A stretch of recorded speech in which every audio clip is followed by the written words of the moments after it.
Olhando para outra situação, estes testes de stress, e na sexta-feira vamos ter a oportunidade de falar especificamente sobre os dados já conhecidos, oficiais, mas olhando para a notícia avançada hoje pelo Económico, que diz respeito apenas à banca portuguesa, os 4 bancos avaliados passaram nestes testes de stress. Pode ser a tal luz ao fundo do túnel que faltava para evitar um corte do rating do setor? Pelo menos a acompanhar o corte que ocorreu na República. Foi isso que as agências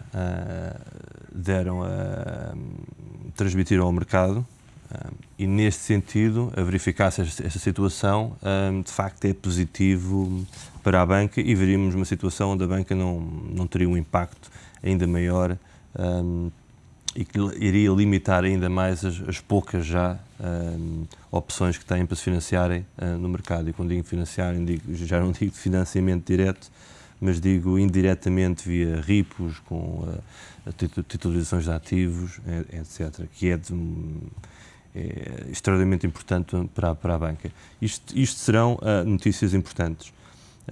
Mesmo assim evitarão esse corte? Potencialmente sim, porque precisamente as agências, ao terem vindo a dizer isto, a transmitir essa mensagem ao mercado... Sendo que a Moody's vem cá quinta-feira, também provavelmente esse tema estará já em cima da mesa. Exatamente, transmitiram essa mensagem, estão também um bocadinho escaldados com a reação pública em relação a este tema, por isso potencialmente, se isso verificar, não estou à espera que haja impacto no rating dos bancos. Por outro lado, o importante também ver é qual é que será a reação dos mercados ou dos ainda potenciais interessados em financiar de forma direta ou indireta os bancos portugueses. E aí o impacto dos stress tests para haver, temos que conhecer toda a dinâmica e todos os resultados europeus, porque se olharmos para os testes anteriores, em que muito poucos bancos falharam, o mercado pura e simplesmente ignorou e achou o exercício redundante, sem qualquer relevância. Vamos ver se não é esse o caso, porque obviamente que uma análise mais... não é necessário ser muito crítica, verifica que, dada a situação e a conjuntura atual, há muitos bancos que estarão numa situação mais difícil e se o resultado final for um passe com flying colors para todos os bancos, o mercado vai por simplesmente ignorar. Ainda assim, em termos bolsistas, e se olharmos para esta semana, que ainda vai a meio do segundo dia, tem sido uma... É difícil encontrar um adjetivo, mas tem sido bastante negra para o setor da banca, que só ontem perdeu, em comparação com sexta-feira, mais de 14 milhões em termos de valor de mercado. Acaba por se refletir não apenas a questão da banca, mas naturalmente a questão destes receios em relação à Grécia, ao alastramento à Itália e Espanha. É uma questão de volatilidade e os mercados, principalmente os mercados acionistas, são pela sua própria natureza voláteis. Os mercados muitas vezes não se entendem, vemos muitas vezes o efeito manada, o efeito pânico, reações imediatas, com reações negativas, porque se formos a ver, entre ontem e hoje e numa semana, não houve nada de fundamental que altere a visão sobre o futuro do banco A, B ou C. Agora, obviamente que isto são sentimentos que o mercado tem e no próprio dia as situações mudam, muitas vezes só pura e simplesmente por mensagens políticas ao conforto com maior ou menor desconforto. Acho que vamos continuar a ver esta volatilidade. Sempre temos aqui um banco, no caso o BCP, cujo valor dos títulos tem vindo a atingir valores, eu diria, jamais imagináveis, cerca de 31 cêntimos na sessão de ontem. Acaba por também descredibilizar um pouco a instituição. É algo subjetivo? Não digo subjetivo, mas não colocaria a situação desse ponto de vista. Temos que, na minha opinião, o Millennium BCP está a ser um pouco vítima do seu sucesso passado. Tinha e tem um balanço forte, grande, e obviamente que perante este tipo de situação e de conjuntura económica será afetado em certas áreas e certos produtos mais do que outros bancos. E não podemos esquecer que também terá alguma influência o facto de terem uma exposição razoável considerável, na Grécia. O facto de terem um banco na Grécia terá algum impacto direto. O jornal espanhol Invertia diz hoje, e acaba por ser algo caricato, porque faz lembrar a questão, o início desta crise portuguesa, ou o pré-pedido de ajuda. Disse o jornal que a Espanha vai precisar de receber ajuda externa quando as obrigações espanholas, o spread das obrigações face às Bundes alemãs atingir os 400 pontos base, ou quando as obrigações do Tesouro chegarem aos 7%. Faz lembrar o discurso aqui há uns meses do ex-ministro das Finanças, Teixeira dos Santos.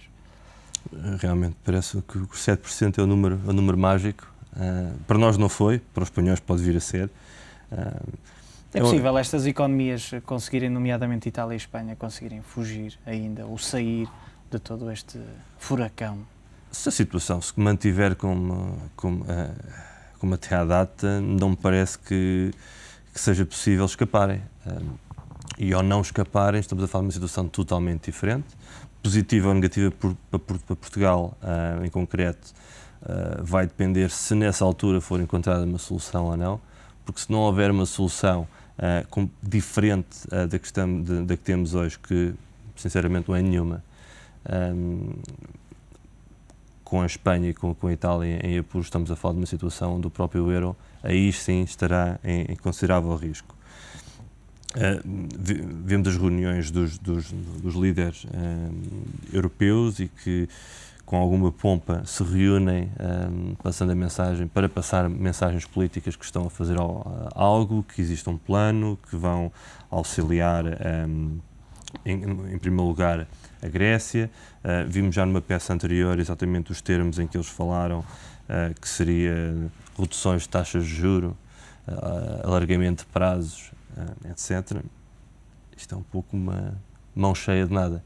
E não é isso que os mercados entendem. Houve, inclusive, uma carta aberta do primeiro-ministro grego, que o final da carta pode ser interpretado um pouco como isto não é só um problema da Grécia, é um problema vosso também, que é um facto. E a última análise, na minha opinião, penso que a solução definitiva seria passar por algo, que já houve essa discussão várias vezes, algo do género de um sistema de eurobonds, um sistema central também de governação económica, porque caso contrário não veremos grandes alterações no mercado. Acima de tudo, uma posição mais dura por parte das autoridades europeias. Acabam por dizer, ainda hoje lia alguns no meio internacional, que a Europa diz, ou alguns líderes europeus vão dizendo, nomeadamente nestas últimas semanas, que as agências de rating têm um papel muito relevante, mas a verdade é que essa relevância é atribuída pelas próprias autoridades, pelo próprio Banco Central Europeu, que reconhece principalmente as 3 agências de rating norte-americana, por isso há aqui, ou deveria haver pelo menos aqui uma espécie de meia-culpa. Se nós olharmos para a Europa, isto cada um fala por si, não há uma linha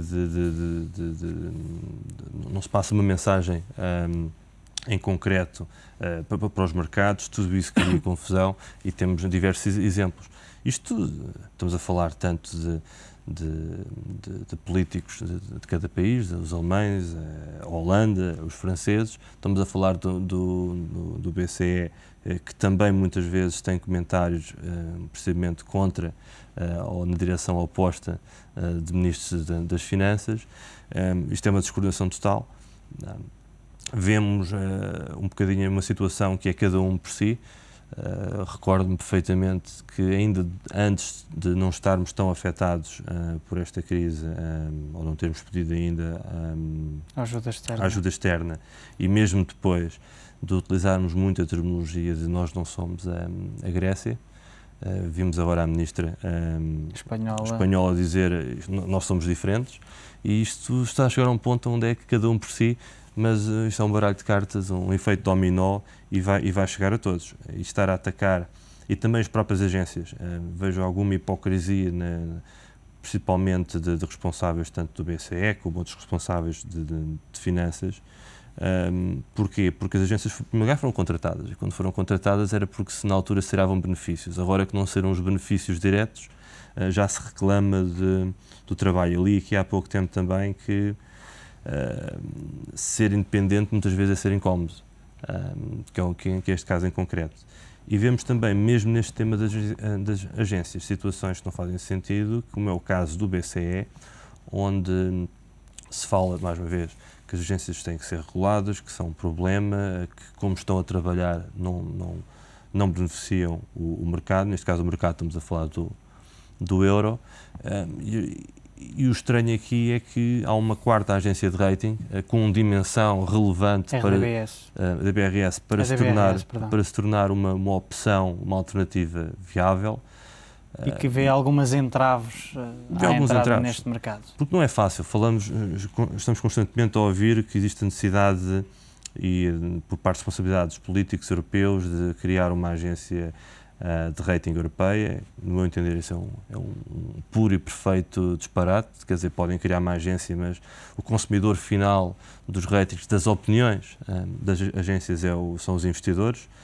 E o investidor está depois a basear parte da sua análise na opinião de uma agência de rating que foi constituída a pedido e por interesse de políticos, não faz qualquer interesse. São questões que vamos... Não tem qualquer sentido.